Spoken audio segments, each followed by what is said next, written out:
May isang lalaki ang iniwang sugatan sa daan at ang tumulong sa kanya ay di niya inaasahan. Gusto mong malaman kung sino? Hello mga ka-faith! Panahon na muli para ibahagi ko sa inyo ang kaunting mensaheng nakapagpapatibay ng loob sa pamamagitan ng Ebanghelyo ngayong araw, July 13, 2025, 15th Sunday in Ordinary Time. Ako po si Brother Rai. Ang Ebanghelyo ngayon ay mula sa Lucas 10:25-37, ang kilalang parabola ng mabuting Samaritano. May isang tagapagturo ng batas na nagtanong kay Jesus, "Guro, ano ang dapat kong gawin upang magkamit ng buhay na walang hanggan?" Sinagot siya ni Jesus, "Ano ang sinasabi ng batas?" At sagot ng lalaki, "Ibigin mo ang Diyos at ang iyong kapwa gaya ng iyong sarili." Pero may follow-up siya. "Sino ba ang aking kapwa?"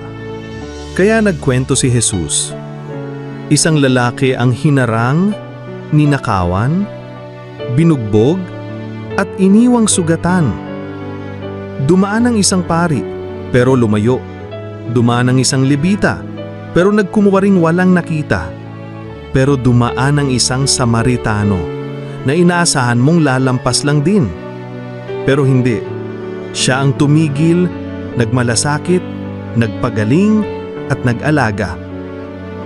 Grabe no? Minsan yung mga taong akala natin ay kalaban pa ang siyang tunay na nagmamalasakit. Tanong ni Jesus sa atin, sino sa palagay mo ang naging tunay na kapwa? At sagot, yung nagpakita ng awa.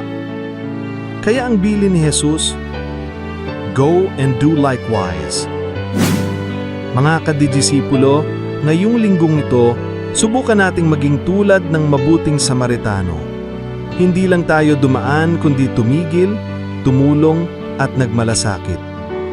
Ako po si Brother Rai at laging paalala, hindi nasusukat sa tagal ng dasal ang kabanalan, kundi sa lalim ng pagmamahal sa kapwa.